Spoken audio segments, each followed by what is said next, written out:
Hey, Andrew McLaren. Today we're going to be going over rate laws and how you make them from like slow and fast steps. Like you may have a reaction where you've got two different steps like this, or you may have a slightly different reaction like this where you've got two different steps and you're needing to combine those to figure out what the rate is of the whole reaction. And this can get pretty confusing for some people, but there's basically two scenarios, one that's a lot easier, one that's a lot harder. You're probably familiar with that. And you're like, I don't know which one's which or why it is the case or how that relates. And the best way that I've found to explain this is a funnel analogy that I found on a website. And it's pretty good. It helps you understand this really, really well. And so we're going to look at that analogy and then relate that to some math and kind of talk through the math and the symbols and what they mean in this context. So by the end of this video, you should be able to build a rate law and kind of work through these types of problems, and be able to explain it as well, because you can't do these problems without having a foundation of why they're working that way, right? Or it's like a flip of a coin, which we don't want to do. So I really like this funnel analogy. It's really good in just getting your bearings on these problems because one of them is very easy and it's basically analogous to a single skinny funnel on top funneling water down below to two larger funnels below it. So you could imagine trying to pour water into this system, and the water is gonna get stuck in that first funnel and flow down through it. But as soon as it gets down here, it just immediately doesn't even touch the side of the other funnels. It just goes straight down. So the speed of the water going through here is just determined by how narrow that funnel is right there. The other situation is when you have the like the second step being slow. So this is like the first step being slow, and in that case, the reactions rate is just quite simply that first step's like formula. You just look at these coefficients, and they end up being the numbers right here because you can say like one of these is combining with one of those, and if you were to double this up, you've got twice as many targets for this to hit, and so it's going to go twice as fast, right? So it's a very simple reaction rate. It kind of makes sense, right? Um, if the first is a slow step. If we have the second step be slow, you could imagine this being like a skinny funnel here in the middle. And if you try to pour water in that, yep, this is going to kind of fill up, right? But then when this fills up all the way, some water is going to start filling up this funnel as well. And so you've got water kind of stuck in two funnels there. And how fast the water flows down here is going to depend on how fast the water can flow down here and in a weird sense up as well. Um, so it's a combination of these two funnels or these two steps. Like there's things that are important about both of them that will determine how fast the reaction ends up reacting. And so you can see this typically will look something kind of like this. And you've got like your first step, it's fast, and a second one, it's slow. And you end up getting a rate law that's kind of complicated, and it's a combination of like K2 and then something that we're calling KF1 and KR1. And I'll go over that when we go over the formulas. But the main idea here is that you're combining two things together, and you're gonna have to do a little bit of substitution to actually write that rate law. So one's really easy. That's when the slow is first and the water just gets stuck in the first step, then pours right out. And then the other one is more complicated where multiple funnels are involved. So if you've got a slow second step, you have to look at that first step as well. You don't typically see it, but if this was also the third, you'd have to look at the second and first steps as well and their K equilibriums and do some algebra. There is another analogy that I've typically thought of with these things. Like if you're running a restaurant or an ice cream truck, you can think of like the amount of speed that it takes to do like an order versus to make the food. And this is like to take an order and give ice cream, right? So this is like a fast first step and a slow second step. And then this is kind of like sometimes this can be kind of slow, like the ice cream truck, it can take a long time to get your order, right? But then they just give it right to you and it's very fast when they do that. And so you can think of like in this situation, if the cooks were only seeing as many orders as that's like the amount of reactants, right? So you're taking orders and then that's being sent to the kitchen. So you can think of like maybe they can only take so many orders. Like there's only 20 orders that they can take at a time. And if the people are trying to give them more, that's not going to work. And they're actually going to start sending some orders kind of back. So it's kind of weird, right? But in this case, it's like, okay, you get your ice cream as soon as the order is done. And like maybe it takes 5 minutes to get your ice cream order taken. Like you're waiting in 5 minutes for the in the line, but then it's like instant. You get your ice cream right away. In that case, you can consider the amount of time to really be dependent on how long it takes the order to take, right? So you can kind of think about that, but it kind of falls apart with that K equilibrium, like that pressure going back saying, hey, you can't make any more of your reactant or product of this and reactant of that next step. Okay, so that's the main idea. Next, we'll look at some math.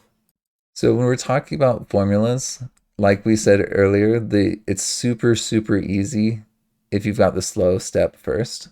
And in that case, the rate of the whole reaction, like if we were to look at these two steps, this is like our steps, 1 and 2, and then this is the reaction. So RxN, that's sometimes written as shorthand for reaction, right? So you can look at those two steps, you look at this one, and you can just say the coefficients end up being these exponents. And so if you had like, if this was actually like a 2 here, then you would have like 2 there. And so in effect, it would have more of an impact. If you needed 2 molecules of this stuff to react, like you could imagine 2 of those things colliding with 1 of the fluorine, right? Then you're going to have a bigger impact on the rates when you have a lot of that stuff, because now you've effectively doubled not just 1 of the things colliding, but 2 of the things are colliding, right?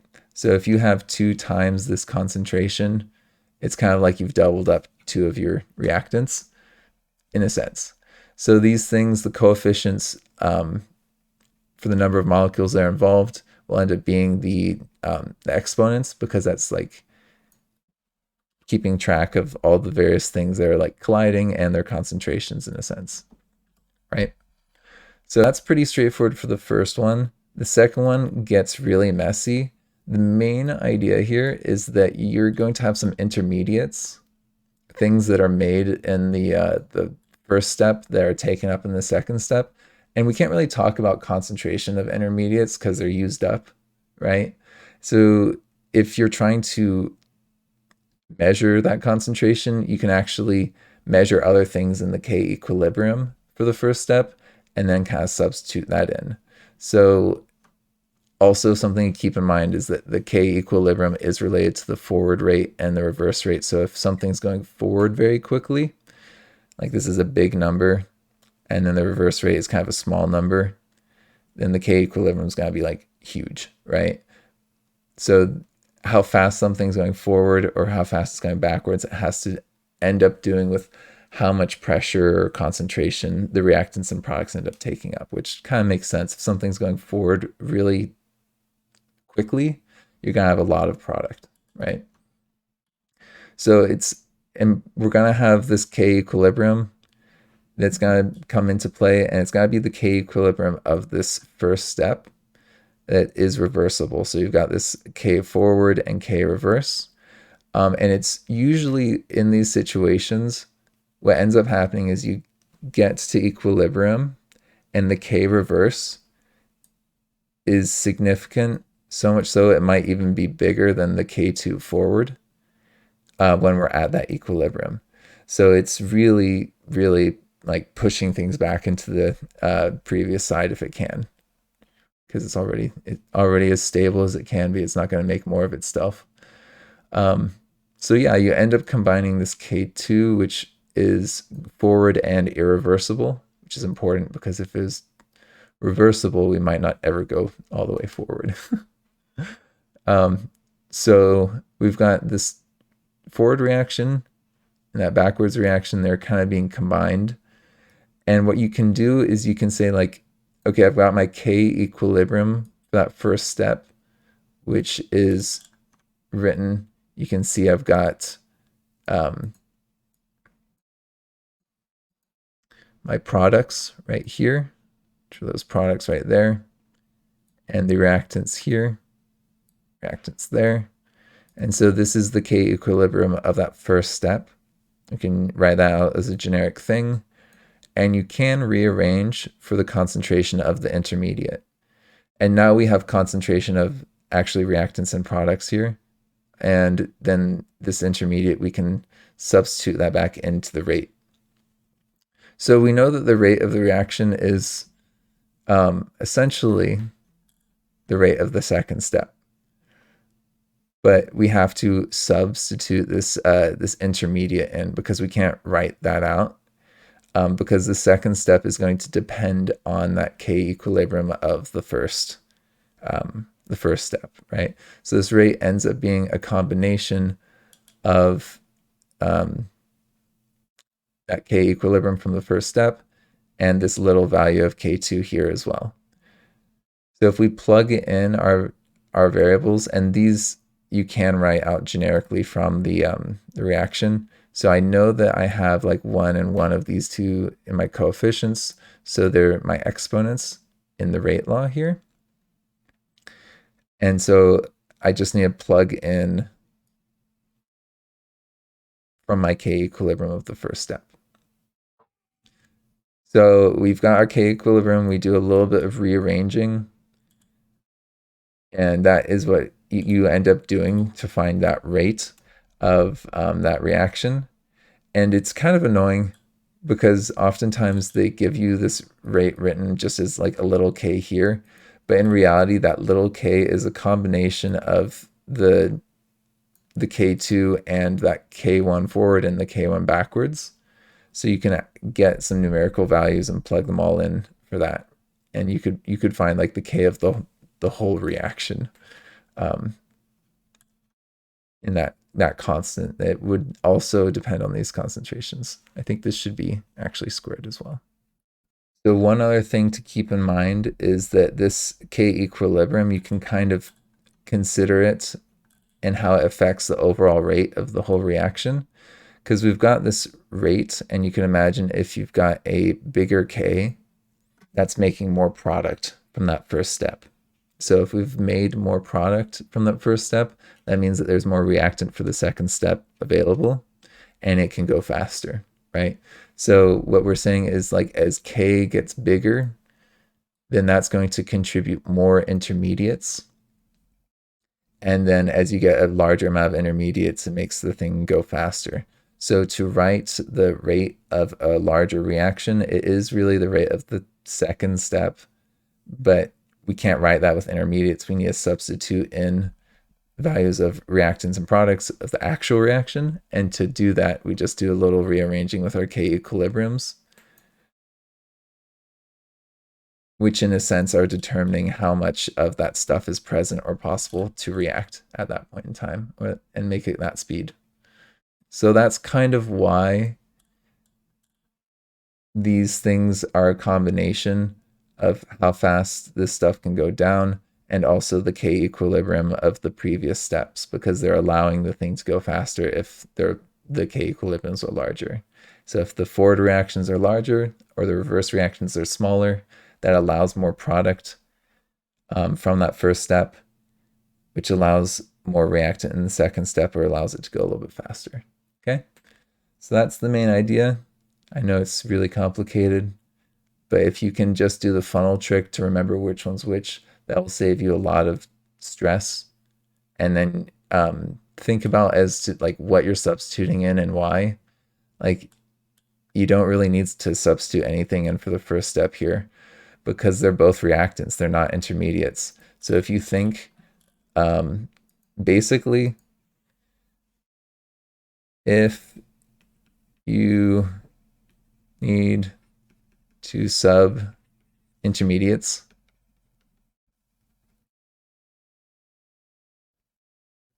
then actually, so this should be, then it's a slow second step, because they wouldn't be intermediates for a first step. It's just the reactants, right, that you're plugging in and using their coefficients. So it's really a matter of, okay, well, if I'm working with reactants and that's what's the slow step, and what's really combining in the slow step, then that's simple and easy. But if I'm really combining something that's in the middle here and that's slow, I have to figure out how much of it is available and being determined by the K equilibriums of the earlier steps. Okay. All right. I think that's everything. Thanks for joining me. Thank you for McLearning with me. I've got a few more offers that I'd like to let you know about. And remember, like and subscribe. For each video on YouTube, I am making an interactive version using HP5. These will be for sale on Podia. And if you click on the link in the video, you should be able to go directly to that product. I also have 2 demos I'm going to be linking so you can kind of see what these products look like. So I would recommend checking out those demos. I also offer one-on-one remote tutoring through Wyzant. Please use the links that I have linked below. That way I can get 100% of the hourly rate as opposed to 75.